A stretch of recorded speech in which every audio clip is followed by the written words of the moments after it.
suis rentrée là-dedans un peu par hasard et contre, contre tous les projets de mon père. Mais j'ai adoré, j'ai absolument adoré. Après, une fois dedans, j'ai jamais pu m'en libérer. Donc j'ai commencé en Italie parce que je suis italienne. J'ai commencé dans les grandes agences américaines, McCann, Young, DMB, ODG. Et puis je suis arrivée à Paris.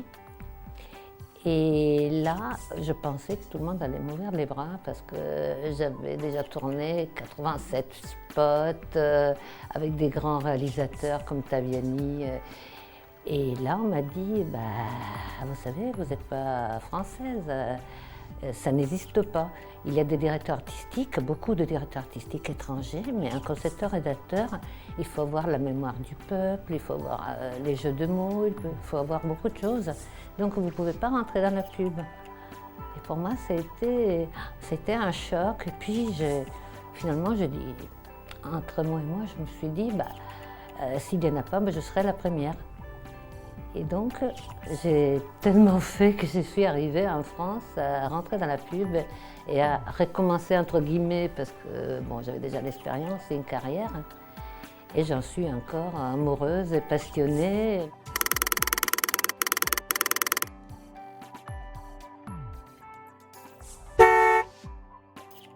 C'est un métier qui se réinvente tous les jours. Il y a eu dernièrement beaucoup de changements. Avec Internet, tout a changé. Avant, on avait des médias qui étaient les médias classiques, les grands médias, la télé, la radio, le cinéma, etc. Et là, d'un coup, il y a plein de petits médias qui arrivent, il y a plein de nouveaux métiers. Et donc, il faut réinventer. Il ne faut pas se dire, bon, avant, c'était comme ça, on va continuer. Non, c'est différent, les gens sont différents. Il y a une conscience aussi du consommateur. Qui est maintenant, elle ne veut pas être traitée comme un vase à remplir, mais elle veut être acteur. D'ailleurs, on l'appelle le consommateur. Donc, on ne lui parle pas de la même manière comme je pouvais parler, moi, à mes débuts, à ces gens-là qui étaient là. Ils prenaient tout et ils étaient contents. Maintenant, ils sont critiques, ils jugent et ils veulent être là. Donc on les écoute beaucoup. Pour moi, c'est l'écoute, c'est la première chose. Écouter les gens et leur répondre, mais le faire d'une manière légère, sympa, drôle et pas ennuyeuse, parce que c'est très important aussi, une publicité qui a de l'humour.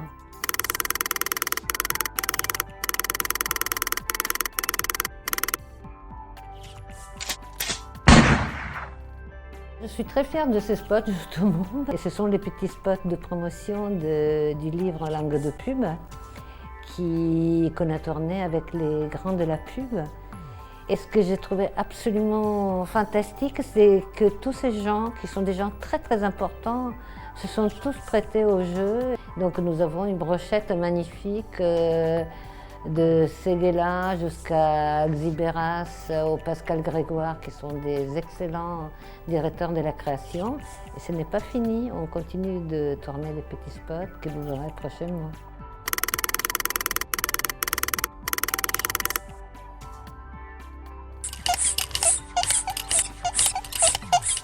C'est pas de l'art parce qu'il y a beaucoup de contraintes. Et justement, c'est là que c'est très difficile. C'est très facile.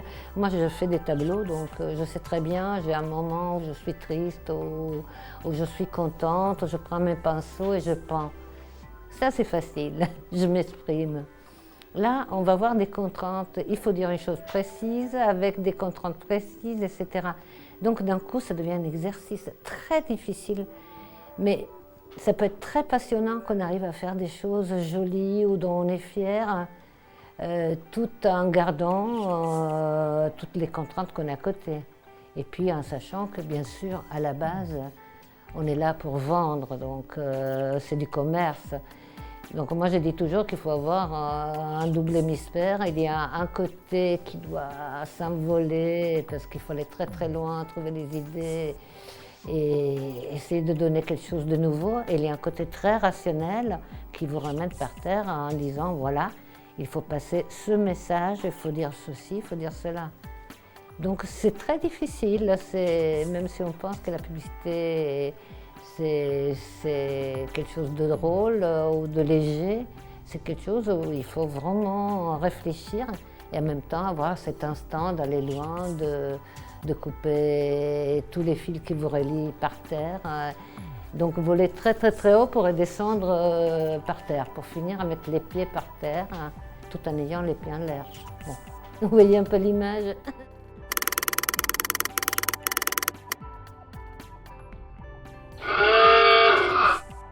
Il y a deux raisons. Une, c'est la transmission. Je me disais, quand je vois des petits jeunes, et je parle de Philippe Michel, par exemple, que pour nous, c'est le dieu. Les gens de ma génération, c'est lui qui a donné un input à la pub, qui a été extraordinaire, celui qui disait c'est quoi l'idée. Et je demande, vous connaissez? Et quand ils me disent c'est qui, je me dis on perd la mémoire de la pub. Certains ne savent pas qui est Myriam, ils ne connaissent pas la campagne de Mange à lèvres le bas. Ils ont perdu plein de références, plein de repères. Donc il y a un petit peu ce côté transmission. C'est voilà, enfant, c'est écrit noir sur blanc, on peut retrouver, on peut savoir si on veut.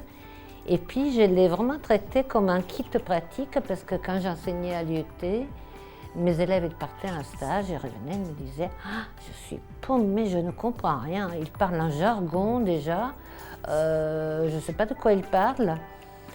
Et donc j'avais envie de leur donner des outils faciles, pratiques, mais de le faire sur un ton léger, enlevé, et pas pédant, pas ennuyeux, pas ex-cathédra.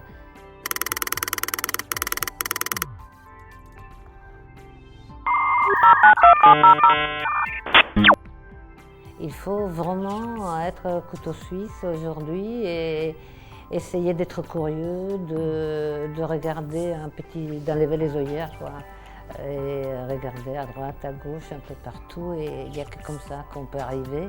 Et aussi savoir se remettre en question, et je pense qu'aujourd'hui on est amené à changer au moins dans sa vie quelquefois de métier. C'est pas comme dans le temps où quelqu'un rentrait dans une boîte, faisait la même chose jusqu'à la mort. Maintenant, il faut être vif, il faut s'adapter, il faut évoluer, il faut regarder à droite, à gauche, derrière, devant et aller de l'avant.